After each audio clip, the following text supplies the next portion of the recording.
Ang tanong ng isa nating masugid na taga-subaybay, Sir Mordan, paano ba malalaman kung ang isang Omega Speedmaster ay original? At iyan po ang ating bibigyang linaw sa video natin ito.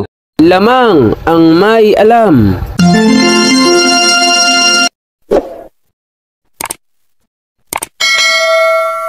Ginto pilak ang trabaho ko.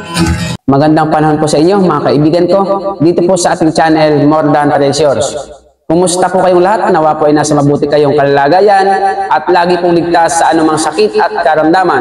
Sa video po natin ito ay ating bibigyang linaw at kasagutan ang katanungan ng isa nating masugid na taga-subaybay na si Rosemary Gahom.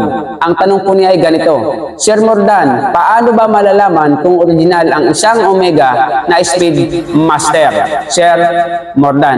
So shoutout po sa iyo, Ma'am Rosemary Gahom. Ano po?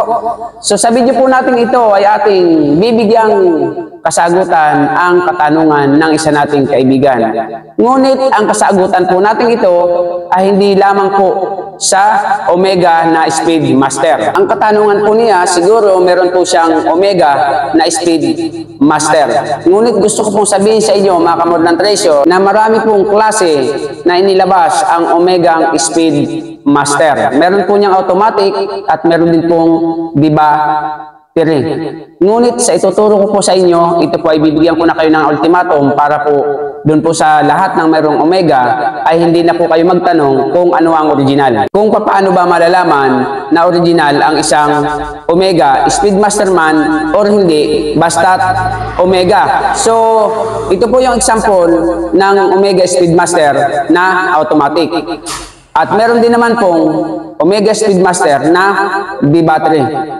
Ngunit, ituturo ko po sa inyo ang pinakang sekreto para po mapatunayan nyo na original ang inyong Omega Speedmaster or kahit anong model o anong klase ng relong Omega, mapa Speedmaster man or hindi, basta original, battery man or automatic. So ito po yung makina ng mga automatic na Omega.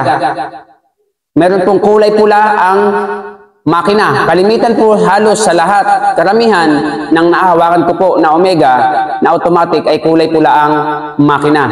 Meron din po namang combination. Merong kulay pulang makina, ang rotor, ibang pyesa. Kulay puti naman po yung iba niyang mga pyesa.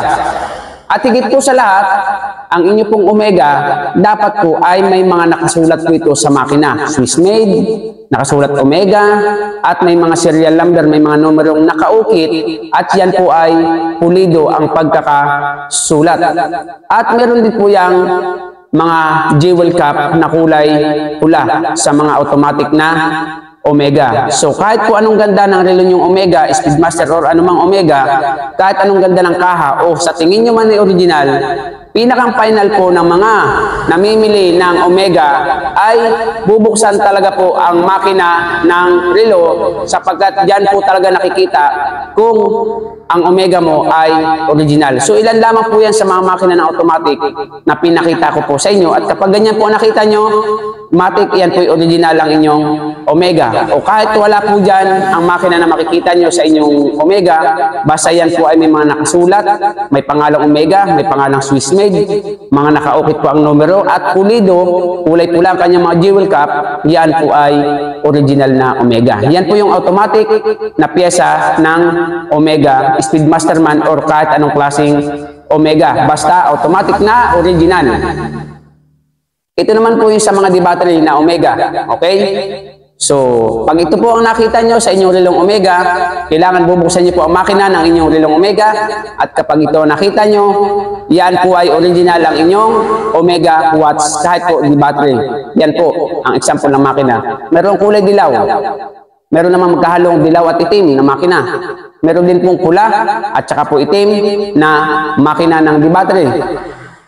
At higit po sa lahat, may nakasulat po lagi dyan na pangalang Omega sa makina. At nakatatak din po ang numero. Lagi po yung may numero, caliber, yung mga serial number po niya.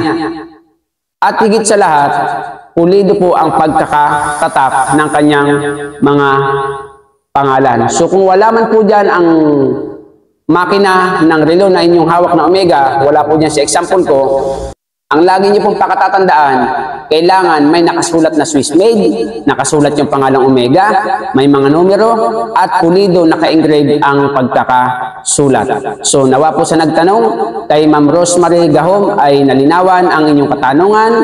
At sa mga bagong dating, kung nagustuhan niyo po ang ating channel, pakisubscribe niyo po, pakihit niyo po ang notification bell, lagay niyo ay all upang lagi kayong update sa ating mga bagong videos. At kung may katanungan, comment po kayo sa comment section, paki-like and share sa mga grupo po natin. At kung meron po kayong katanungan at mabilis na gustong usapan, meron po tayong FB page More Than Treasures. See you on our next video. God bless po.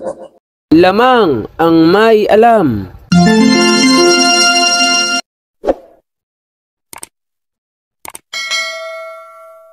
Ginto pilak ang ibabaw ko, pag pilatis ng ginto eksperto ko. Kung sa mga kabisado ko, alam ko ang peke at totoo. Ako ay isang masayang ng ginto, alam ko ang tunay at totoo. Kung usapan ay alas lang, yan ay kaya nating patunayan. Ako ay alahero at asayer ng ginto, alam ko ang tunay at totoo.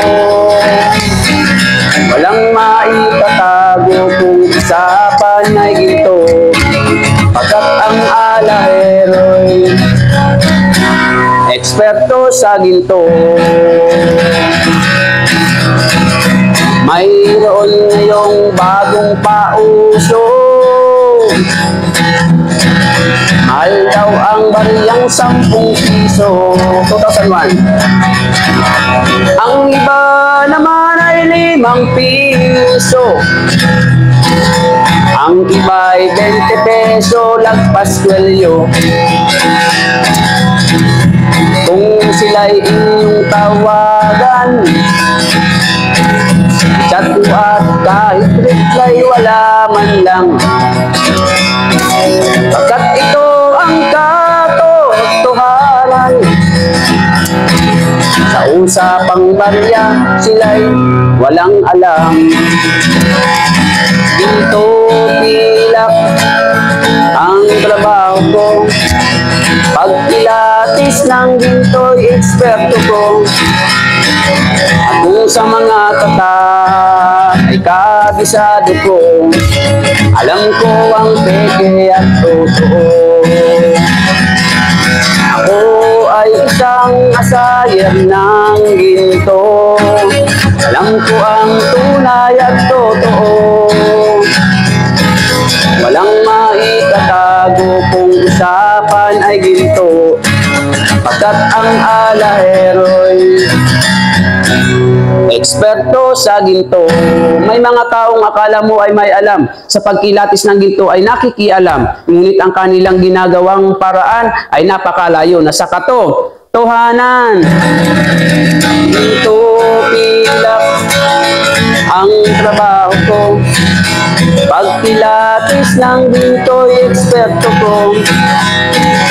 Kung sa mga ay kabisado ko, alam ko ang peke at totoo.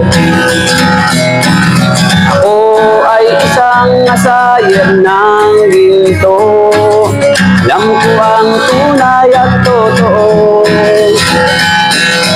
Kung usapan ay alahas lang, yan ay kaya nating patunayan. Ako ay alahero at asayer ng ginto, alam ko ang tunay at totoo. Walang maitatago kung usapan ay ginto, pagkat ang alahero'y eksperto sa ginto. ginto pilak ang trabaho ko. Pagpilates ng ginto'y eksperto ko. Kung sa mga tatak ay kabisado ko, alam ko ang peke at totoo. Ako ay isang masayang ng ginto, alam ko ang tunay at totoo. Walang maitatago kung usapan ay ginto, pagkat ang alahero'y eksperto sa ginto. Pagkat ang alahero'y eksperto sa ginto.